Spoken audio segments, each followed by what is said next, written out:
என்னுடைய நண்பர் அவர் ஒரு 3 கோட்பாடுகளை சொன்னார். ஒன்று என்னென்னா, கேட்டதையெல்லாம் நம்பாதே. ரெண்டாவது, முடிந்ததையெல்லாம் செய்யாதே. மூணாவது தெரிந்ததையெல்லாம் சொல்லாதே. இதை யார் செய்கிறாங்களோ அவங்க மிக மேன்மையானவர்களாக ஆவார்கள். நானும் அப்புறம் இந்த 3 மேக்ஸிமையும் அப்படியே அசை போட்டு பார்த்தேன். ஃபஸ்ட்டு கேட்டதையெல்லாம் நம்பாதே. ரொம்ப முக்கியமான ஒரு விஷயம். இப்போ நம்ம பார்த்தோம்னா, நம்ம எந்த ஒரு செய்தி வந்தாலும் உடனே நம்பிக்கிறோம். தப்பு பண்ணவனே ஃபஸ்ட்டு அவன் தப்பு செய்யாத மாதிரி நம்மக்கிட்ட சொன்னால் கூட நம்ம ப்ரிஜுடிஸ் ஆகிடுறோம். இவன் சொல்கிறது தான் கரெக்டு அப்படின்னு. ஃபஸ்ட்டு யார் சொல்கிறாங்களோ அவங்களுக்கு அட்வான்டேஜை கொடுத்துட்றோம். சரி, ஏன் இவ்வளோ மோசடிகள் ஏற்படுது? அதில் ஏமாறுறாங்க, இதில் ஏமாறுறாங்க. ஏன் பார்த்தீங்கன்னா, பெரிய பெரிய வசதி படித்தவங்களாம் கூட ஒன்றும் இல்லாமல் போயிடுறாங்க. எல்லா சேமிப்பையும் கொண்டு போய் அதில் இன்வெஸ்ட் பண்ணி கடைசியில் பெட்டிஷன் கொடுத்துட்ருக்காங்க அரசுக்கு. அரசு அவங்கள இன்வெஸ்ட் பண்ண சொன்னது இல்லையே. ஆனால் ஏன் கேட்டதெல்லாம் அவங்க நம்புகிறாங்க? இந்த கேட்டதெல்லாம் நம்பக்கூடாது. நம்மளுடைய அறிவுனால் கொஞ்சம் யோசிக்கணும். இது சாத்தியமா? சாத்தியமில்லை. சாத்தியமில்லை. ஆனால் அது ஒருத்தர் செய்கிறாருன்னா ஏமாற்ற போகிறாருன்னு அர்த்தம். ரெண்டாவது, அப்படி ஏமாற்றாமலே அவர் செஞ்சாலும் அதை நம்ம அனுபவிக்கணும்னு நினைக்கிறது பேராசை இல்லையா? இப்போ எனக்கு என்ன எலிஜிபிளோ அதை தானே நான் பெற்றுக்கொள்ளணும். அதுக்கு அதிகமாக நான் அனுபவிக்கணும்னு நினைக்கிறதே கூட ஒரு பேராசை தானே? அது ஒரு தவறு தானே? நான் 10 ரூபாய்க்கு எனக்கு பேங்க்கில் 1% இன்ட்ரெஸ்ட் ஒரு மாதத்துக்குன்னா, நான் 30% ஒருத்தர் கொடுக்குறாங்கன்னா அது பேராசை தானே? நான் என் தகுதிக்கு மீறி ஆசைப்படுவது கூட ஒரு பேராசை தானே? ஆக கேட்பதையெல்லாம் நம்புவது தான் வாழ்க்கையில் ஏமாறுவதற்கான முதல் படி. ரெண்டாவது தெரிந்ததையெல்லாம் சொல்கிறது.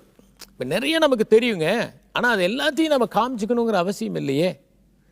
சில பேருக்கு பார்த்தீங்கன்னா, அவங்க படித்ததெல்லாம் சொல்லுவாங்க, அவங்க வாழ்க்கையில் நடந்ததெல்லாம் சொல்லுவாங்க, அவங்களுக்கு தெரிஞ்சதெல்லாம் எப்படியாவது சொல்லிடணும்னு ஆசைப்படுவாங்க. ஒரு டாபிக் வந்துச்சுன்னா அதுக்கு சம்மந்தம் இருக்கோ சம்மந்தம் இல்லையோ அவங்க படித்ததை அங்கே எப்படியாவது கொண்டு மேற்கோள் காட்டிடணும்னு நினைப்பாங்க. இப்போ தெரிஞ்சதெல்லாம் சொல்லும்போது என்ன ஆகுதுன்னா, எதிராளி என்ன நினைப்பான்? இந்த ஆளுக்கு இவ்வளோ தான் மொத்தமே தெரியும் போல் இருக்குன்னு நினைப்பான். தெரிஞ்சதையெல்லாம் சொல்லும்போது இன்னொரு பிரச்சனை என்னென்னா, இந்த உலகத்தில் யாருமேங்க தன்னை விட ஒருத்தர் அறிவாளின்னு சொல்கிறதுக்கு ஒத்துக்கவே மாட்டாங்க. ஒருத்தர் பாருங்கள், ஒருத்தர்கிட்ட போய் நீங்கள் தாங்க பெரிய பணக்காரன். இல்லைங்க அதெல்லாம் ஒன்றும் இல்லைங்க, என்னை விட பெரிய பணக்காரன் நீங்கள் வேறு, நம்மக்கிட்ட என்னங்க சின்ன வசதி, நீங்கள் வேறு ஒன்றுமே. ஐயோ, நீங்கள் இவ்வளோ பெரிய வீடு வச்சுங்க. இல்லைங்க, இதெல்லாம் கடனில் இருக்குங்க அப்படிம்பாங்க. இன்ஃபேக்ட் இருக்கிற பணத்தை கூட இல்லைன்னு தான் நிறைய பேர் சொல்லுவாங்க.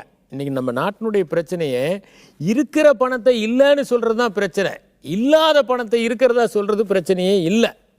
ஆனால் மிகப்பெரிய முட்டாள்கிட்ட போய் உனக்கு அறிவே இல்லைன்னு சொன்னால் அவனுக்கு கோவம் வரும். உண்மையிலே அவனுக்கு அறிவில்லை, அவனுக்கும் அது தெரியும். ஆனால் கூட அவனை அறிவில்லை என்று சொன்னால் அவனுக்கு கோபம் வரும். ஏன்? அறிவு இல்லைன்னு யாரும் ஒத்துக்கவே மாட்டாங்க. இப்போ தெரிஞ்சதையெல்லாம் ஒருவர் சொல்லும்போது என்னென்னா, ஒன்று ஏற்கனவே அதை விட அதிகம் தெரிஞ்சவங்க இருப்பாங்க. அவங்க என்ன நினைப்பாங்க? குறை கூடண்டா கூத்தாடுது, என்ன பஃபூனாக இருப்பான் போல் இருக்கு, கோமாளியாக இருக்காயா, தெரிஞ்சதெல்லாம் சொல்லிக்கிட்டு இருக்கான், இதை விட அதிகம் தெரிச்சுன்னு. அதுலேயே ரிசர்ச் பண்ணவங்ககிட்ட போய் சில பேர் ஆர்கியூ பண்ணுவாங்க.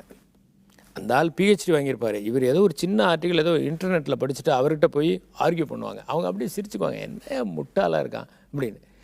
இன்னொரு பக்கம் தெரியாதவங்களே இருப்பாங்க, இதை பற்றி ஒன்றுமே தெரியாதவங்க நினைப்பாங்க, பெருசாக அழட்டிக்கிறாயாவன் அப்படின்னு நினைப்பாங்க. ரெண்டுக்கும் வாய்ப்பு இருக்குது. ஆகவே தெரிந்ததையெல்லாம் சொல்லக்கூடாது. தேவைப்படுகிற இடத்தில் நாம் ஒரு மின்னலை போல் நம்ம ஒரு வார்த்தை சொல்லலாம். அப்படி சொல்லி அந்த எதிராளி ஓ இவரும் விஷயம் தெரிஞ்சவர்னு அவர் நம்ம காம்பிட்டன்ஸை கஸ் பண்ண ஒன்றுமே ஒழிய எல்லாத்தையும் சொல்லிடக்கூடாது. சரி, வாழ்க்கையில் சாதாரணமானதே சில தெரிஞ்சதை வெளியே சொல்ல முடியுமா? நமக்கு தெரியும், அதை எல்லாத்தையும் வெளியே சொல்ல முடியுமா? சொன்னால் என்ன, எது சொன்னால் ஒன்று பிரச்சனை வரும், உறவுகள் முறிந்து போகலாம். ரெண்டாவது அப்படி சொல்லுகிற பட்சத்தில் இதை கேட்பவர்கள் நம்மை தவறாக நினைக்கலாம். உங்களுக்கு இந்த உண்மை தெரிஞ்சு நீங்கள் சொன்னீங்கன்னா கூட என்ன ஆகும்னா, எதிரில் இருக்கிற ஆளை என்ன நினைப்பான்? யோ இவருக்கு பொறாமையா, யோ இவருக்கு அந்த ஆளை பிடிக்கலையா அப்படின்னு நினைப்பான். காரணம் என்னென்னா, உண்மையை ஏற்றுக்கொள்வதற்கான மனப்பக்குவம் எல்லோருக்கும் வருவது இல்லை. ரெண்டாவது, அதையும் கூட ரொம்ப வலியுறுத்தி ஃபோர்ஸ் பண்ணி சொல்லாமல் மேம்போக்காக சொன்னால் அது இன்னும் ஆழமாக இருக்கும். ரொம்ப வலியுறுத்தி சொல்லும்போது இவருக்கு ஏதோ வெஸ்டட் இன்ட்ரெஸ்ட் இருக்க போல் இருக்குது. ஒரு நிலத்தையே இதை நீங்கள் அருமையான நிலம் அப்படின்னு ஒருத்தர் சொன்னார்னா நீங்கள் யோசிப்பீங்க, இந்த நிலம் தாங்க பிரமாதம், இது வாங்கலைன்னா இல்லைங்க, இது வாங்கினீங்கன்னா சரி இது விலை ஏறிடுங்க, இப்படியே ஒரு ஆள் சொன்னால் யோ இந்த ஆளுக்கு ஏதோ இன்ட்ரெஸ்ட் இருக்குது அப்படின்னு நினைப்போம். ஸோ தெரிந்ததையெல்லாம் சொல்லாது. மூணாவது என்னென்னா, முடிந்ததையெல்லாம் செய்யாது. இப்போ என்னென்னா, நமக்கு முடியலாம், ஒரு பொருள் வாங்க முடியல, நம்மக்கிட்ட 1000 ரூபா இருக்கலாம், ரூபாய் இருக்குன்னா அந்த பொருளை வாங்க முடியுங்கிறதுனால அது ரூபாங்கிறதுக்காக நம்ம வாங்கக்கூடாது. முதல்ல என்ன யோசிக்கணும், இந்த பொருள் நமக்கு தேவையா? ரெண்டாவது, இந்த பொருள் இந்த நேரத்தில் தேவையா, இல்லை இதை விட ஒரு 4 இடத்துல விசாரித்து பார்த்து வாங்கலாமா? இந்த மாதிரி பல விஷயங்களை பார்க்கணும். நம்மக்கிட்ட வாங்க முடியுங்கிறதுனால வாங்கக்கூடாது, நம்மளால் செய்ய முடியுங்கிறதுக்காக செய்யக்கூடாது. இதையெல்லாம் யார் யார் செய்ய நினைக்கிறார்களோ அவர்கள் படுதோல்வியில் முடிந்து விடுகிறார்கள். யாரெல்லாம் கேட்டதெல்லாம் நம்புகிறாங்களோ, தெரிஞ்சதெல்லாம் சொல்கிறாங்களோ, முடிஞ்சதெல்லாம் செய்கிறாங்களோ, அல்லது என்னால் முடியும்னு காமிக்கிறதுக்காகவே செய்கிறாங்களோ, அவர்கள் எல்லாம் தற்காலிகமாக வெற்றி பெறுகிறார்கள். ஆனால் நிரந்தரமாக தோல்வி அடைகிறார்கள். வாழ்க்கையில் எப்போவுமே யோசித்து நிதானமாக ஒவ்வொரு அடியும் எடுத்து வைக்கணும். நாம் பிரமாதமானவர்கள் என்று காட்டிக்கொள்வதற்கான எந்த முயற்சியும் தேவைப்படுவது இல்லை. இயற்கையில் எந்த உயிரினமும் தன்னை சக்தி மிகுந்ததாக காட்டிக்கொள்ள முயற்சியே எடுப்பதில்லை. அது தாக்கு பிடிப்பதற்கான முயற்சியை மட்டும்தான் மேற்கொள்ளுகிறது. மனிதன் தன்னுடைய பகுத்தறிவை பயன்படுத்தி மற்றவர்களுக்கு உதவுகிற செயல்களை செய்யலாம். ஆனால் ஒருபோதும் அவன் தெரிந்ததையெல்லாம் சொல்ல வேண்டிய அவசியமில்லை, முடிந்ததையெல்லாம் செய்ய வேண்டிய அவசியமில்லை. இந்த 3 கோட்பாடுகளையும் யார் ஒருவர் மனத்தில் வைத்திருக்கிறார்களோ அவர்கள் மகிழ்ச்சியாக இருப்பார்கள், நிறைய நண்பர்களை பெற்றிருப்பார்கள். நன்றி, வணக்கம். வணக்கம். ஒரு மன்னர் தன்னுடைய அரண்மனையினுடைய அந்த முற்றத்திலிருந்து அப்படி வீதியை பார்த்துக்கிட்டு இருக்கார்.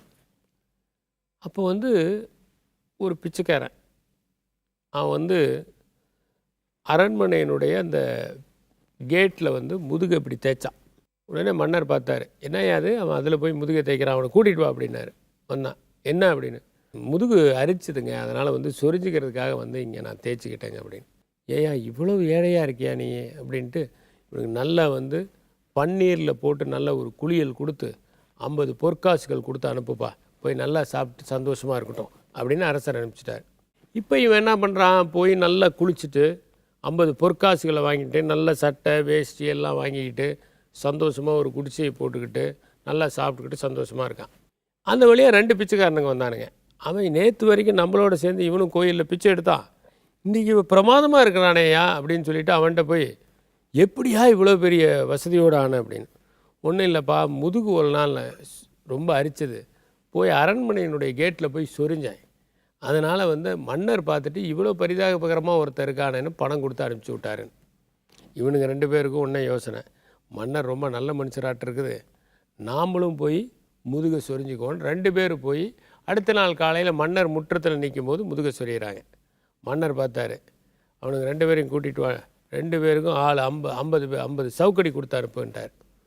2 பேருக்கும் 50 சவுக்கடி வாங்கிட்டு 2 பேரும் பரிதாபகரமான நிலையில் மன்னர்கிட்ட மன்னரே நீங்கள் செய்கிறது உங்களுக்கே நல்லா இருக்கா, என்னப்பா போன வாரம் ஒருத்த உங்களுடைய கேட்டில் முதுகை சொரிஞ்சிக்கிட்டான், அவனுக்கு 50 பொற்காசு கொடுத்தீங்க, நாங்கள் 2 பேரும் சொரிஞ்சிக்கிட்டோம், ஏன்னா முதுகில் அரிப்புன்னு, எங்களுக்கு 50 கசையடி கொடுக்குறீங்களே, இது நியாயமா அப்படின்னு.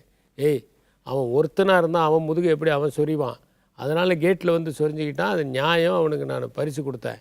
நீங்கள் 2 பேர் இருக்கீங்கள, ஓ முதுகு அரிச்சிச்சுன்னா இவன் சொரிஞ்சு விட வேண்டியதானே, அவன் ஓ முதுகு சொரிஞ்சு விட வேண்டியதானே, எதுக்கு கேட்டில் நீங்கள் சொரிஞ்சிக்கிட்டீங்க அப்படின்னாரு. அப்போ தான் அவங்க 2 பேருக்கும் புரிஞ்சது, மன்னர் சோம்பேறித்தனத்தை பர்மிட் பண்ணுறவர் இல்லை அப்படின்னு. நிறைய நேரங்களில் சின்ன சின்ன விஷயங்களில் காட்டுற சோம்பல் தான் மிகப்பெரிய விபத்துக்கு வழிவகுக்குது. ஒரே ஒரு கல் ஆடும், உடனே அந்த கல்லை சரி பண்ணாமல் விட்டால் அந்த தூணே விடும், அந்த தூண் விழுந்த உடனே அந்த கட்டடமே விழுந்துடும். ஒருத்தன் என்ன பண்ணியிருக்கான், தோட்டத்தை பார்த்துருக்கான், சாயந்தர வேளையில் ஒரே ஒரு களை இப்படி நீட்டிகிட்டு இருந்திருக்கு. நாளைக்கு எடுத்துக்கலாம்ப்பா, ஒரே ஒரு களை தானே, நம்ம தான் டெய்லி களை எடுக்கிறோம், இந்த கலையை நாளைக்கு எடுத்துக்கலாம் அப்படின்னு நினச்சிட்டு போயிட்டான். அடுத்த நாள் வரான், ஆனால் அன்றைக்கி ஒரு ஊருக்கு போகணும், அந்த பேக் பண்ணுறது அது இதில் அவசரமாக இருந்தான். ஸோ பேக் பண்ணி எல்லாம் முடிச்சுட்டு வேக வேகமாக போயிட்டான்.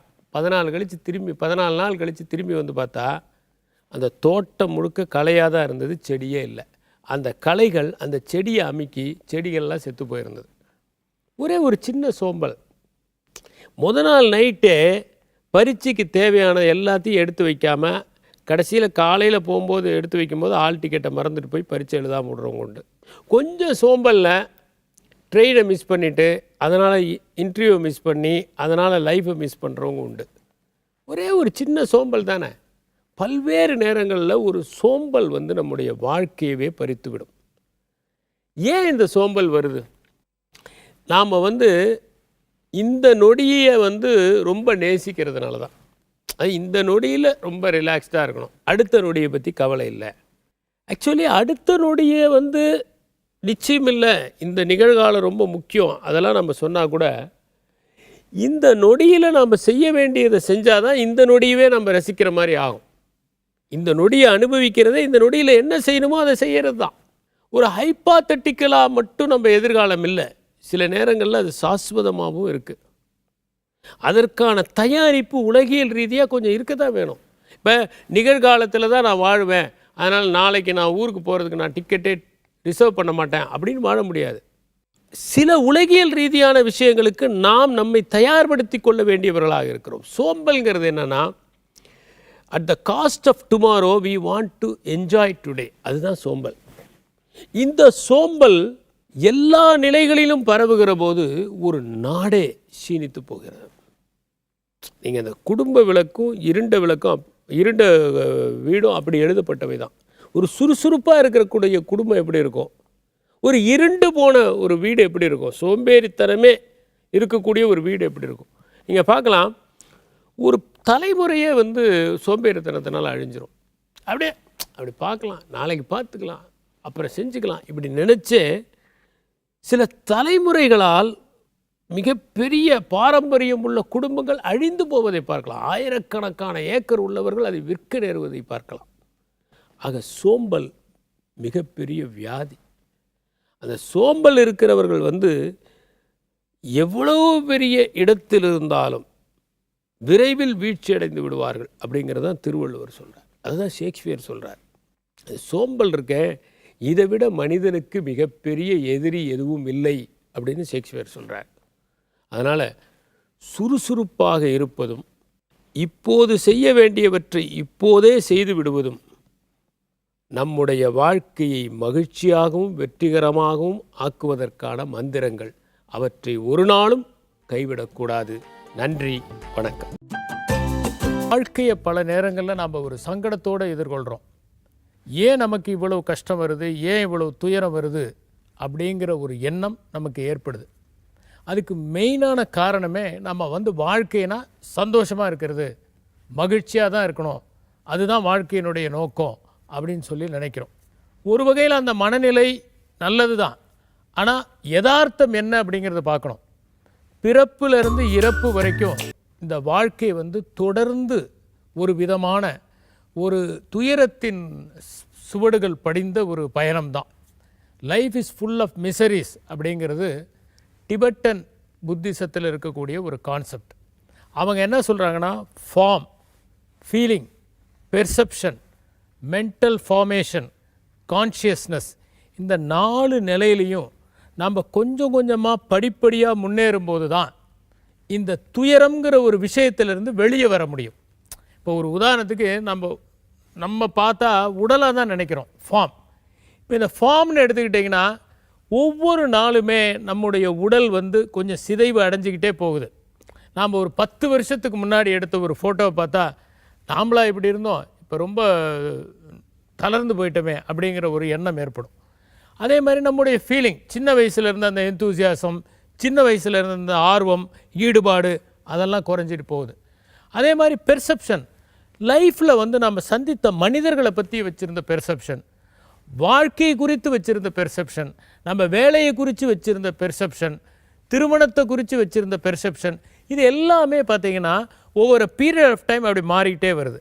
அதனால் அதில் ஏற்படக்கூடிய மாற்றங்களை நாம் ஒத்துக்கொள்கிறது. 4வது வந்து மென்டல் ஃபார்மேஷன். நம்ம நண்பர்களை பற்றி ஒரு ஐடியா வச்சுருக்கோம், நம்முடைய பணியில் வந்து நம்ம சந்திக்கக்கூடிய மனிதர்களை பற்றி ஒரு ஐடியா வச்சுருக்கோம். இது எதுவுமே இல்லாமல் ஒரு க்ளீன் ஸ்லேட் மாதிரி இருக்கிறது.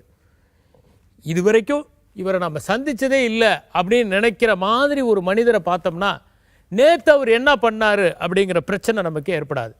இன்னொன்று, நம்ம கான்ஷியஸ்னஸ் தான் நம்முடைய ஃபார்ம். இப்போ ஒரு மனிதன்னா என்னென்னா அவனுடைய கான்ஷியஸ்னஸ் தான். சின்ன வயசுலேருந்து இது வரைக்கும் நம்மோட தொடர்றது எது? நம்ம உருவம் தொடரல, நம்முடைய உணர்வுகள் தொடரல, நம்முடைய வாழ்க்கை குறித்த பார்வைகள் தொடரல, நம் மனத்தில் ஏற்பட்ட பிம்பங்கள் தொடரல. ஆனால் எது தொடருது? கான்ஷியஸ்னஸ் அப்படிங்கிற ஒன்று தொடர்ந்துக்கிட்டே இருக்கு. அந்த கான்ஷியஸ்னஸ் தான் நம்முடைய உண்மையான வடிவம், அதுதான் நம்ம எஞ்சி இருக்க போகிற ஒன்று அப்படின்னு நினைக்கும் போது தான் இந்த துயரத்திலிருந்து நம்ம விடுபட முடியும். அப்போ என்னென்னா, சில நேரங்களில் துயரம் வரத்தான் செய்யும், நம்ம எதிர்பார்த்தது நடக்காது, அதுக்காக நம்ம சோர்ந்து போகக்கூடாது, அதையும் ஏற்றுக்கொள்ள வேண்டும். அதனால தான் பார்த்திங்கன்னா புறநானூற்றில் ஒரு பாடல், அந்த பாடலில் நிறைய துன்பங்களோடு ஒருத்தர் வரும்போது, இந்த வாழ்க்கைனா இதில் நிறைய துன்பம் இருக்கத்தான் செய்யும், ஆனால் அதுக்காக அந்த துன்பத்தையே நினச்சி அதிலே அமிழ்ந்து போக வேண்டியதில்லை. காலையில் ஒரு இன்சிடென்ட் நடந்து போச்சுன்னா சில பேர் பார்த்திங்கன்னா இன்றைக்கி நைட்டு வரைக்கும் அதையே எல்லார்ட்டையும் பேசிகிட்டே இருப்பாங்க. அவருக்கும் எனக்கும் இந்த மாதிரி ஒரு சண்டை நடந்து போச்சு, பஸ்ஸில் எவனோ தெரியாதவன் ஒருத்தன் ஒரு சண்டை பிடிச்சிருப்பான், அதுக்காக அந்த நாள் முழுவதையுமே ஸ்பாயில் பண்ணுவாங்க. அதனால தான் புறநானூறு சொல்கிறது, இன்னாதது தான் இவ்வாழ்க்கை இனியன காண்க. இனியவை இன்று காண்கன்னு சொல்ல, இனியன காண்க. அதாவது இந்த வாழ்க்கையில் துயரம் இருக்க தான் செய்யுது, எல்லா டைம்லேயும் துயரம் தான், ஆனால் அதுக்காக அதையே பார்த்து சுருங்கிடலாமா? இதுலேயும் சந்தோஷம் வருது இல்லை, அந்த சந்தோஷத்தை நம்ம எடுத்துக்கணும், அந்த சந்தோஷத்தை நினச்சிக்கணும். இப்போ ஒரு மனிதன் இருக்கான், அவன் நமக்கு கெட்டது செஞ்சதை மட்டும்தான் நம்ம சொல்லுவோம், அவனே ஒரு நல்லது செஞ்சுருப்பான், அதை நினச்சோம்னு வச்சுக்கோங்க, அவன் மேலே இருக்கிற காழ்ப்புணர்வு கசப்புணர்வு எல்லாமே போயிடும். அதனால் மனிதர்கள்கிட்ட கூட இன்னாததை விட்டுறணும், இனியவை காண்க. அதை எப்படி பார்க்க முடியும்? எல்லாத்தையும் ஒரு ஆப்டிமிஸ்டிக் ஆங்கிளில் பார்க்கணும். இந்த துயரமும் இயல்பானது, இந்த துயரமும் கடந்து செல்லக்கூடியது. இப்போ ஒரு 10 வருஷத்துக்கு முன்னாடி நாம் ஒரு நிகழ்ச்சிக்காக வருத்தப்பட்டிருப்போம், அதே வருத்தம் இன்றைக்கி இருக்கா? இன்னும் சொல்லப்போனால் அந்த நிகழ்ச்சியை மறந்து போச்சு. 20 வருஷத்துக்கு முன்னாடி ஏதோ ஒன்று கிடைக்காம இருந்திருக்கும், ஐயோ கிடைக்கலையேன்னு அந்த வீட்டில் இருக்கிறவங்க அத்தனை பேரும் சேர்ந்து அழுதுருப்பாங்க. இப்போ பார்த்தீங்கன்னா கிடைக்காததே நல்லதாங்க, அது கிடைச்சிருந்தால் என் வாழ்க்கையே மோசமாக போகும் அப்படின்னு சொல்கிறவங்க இருக்காங்கல்ல. அதனால் நாம் சிலது கிடைக்காமல் போனாலும் இல்லாமல் போனாலும் சில துயரங்கள் ஏற்பட்டாலும் என்ன நினைக்கிறோம்னா, இந்த துயரத்தை தாண்டி வாழ்க்கை மகிழ்ச்சியானதாக இருக்கிறது, இதுவும் வாழ்க்கையின் ஒரு பகுதி, ஒத்துக்கணும். அப்போ தான் நாம் உண்மையான மகிழ்ச்சி எது அப்படிங்கிறத தேட முடியும். நம்ம என்னென்னா ஒரு பொய்யான மகிழ்ச்சி பின்னாடி ஓடிக்கிட்டு இருக்கோம். ஒரு சின்ன ஒரு கதை, 2 தவளையை ஒரு பாம்பு விழுங்கிருச்சு. இந்த ஒரு தவளை இருக்க, இந்த 2 தவளையில் ஒரு தவளை ஆப்டிமிஸ்ட் தவளை, எப்போ பார்த்தாலும் எல்லாத்தையுமே பாசிட்டிவாகவே பேசிகிட்டு இருக்கோம். இந்த வயிற்றுக்குள்ளே போனோன்னே இந்த இன்னொரு தவளை சொன்னிச்சு, இவ்வளவு நாளாக நீ ஆப்டிமிசம் பேசிக்கிட்டு இருந்தையே, இப்போ என்ன பண்ணுவ அப்படின்னு. தப்பாரு, இப்போ கூட சந்தோஷம்தான், இந்த மாதிரி எங்கேயாவது இலவச போர்ட் அண்ட் லாட்ஜிங் கிடைக்குமா அப்படின்னுச்சு. என்னது? ஆமாம், வேறு எங்கேயாவது நமக்கு இலவச உணவும் இலவச இருப்பிடமும் கிடைக்குமா, இந்த பாம்பு வயிற்றில் கிடச்சிருக்கே அப்படின்னு. இன்னும் அது சொன்னிச்சு, இலவச இருப்பிடம் சரி, ஆனால் உணவு எங்கேயா கிடச்சிது அப்படின்னுச்சு. இன்னும் இந்த தவளை சொன்னது, அடப்பாவி, நாம் தான் உணவு அந்த பாம்புக்கு அப்படின்னு. அதனால் மரணத்தின் தருணத்தில் கூட துயரத்தை மகிழ்ச்சியாக எடுத்துக்கொள்ளுகிற மனப்பான்மையை வளர்ப்பவர்களுக்கு வாழ்க்கை என்பது துயரங்களின் தொகுப்பு அல்ல, அது அனுபவங்களின் வகுப்பு. அப்படி எடுத்துக்கொள்ளுகிற போதுதான் இந்த வாழ்க்கை இனிமையாக அமையும்.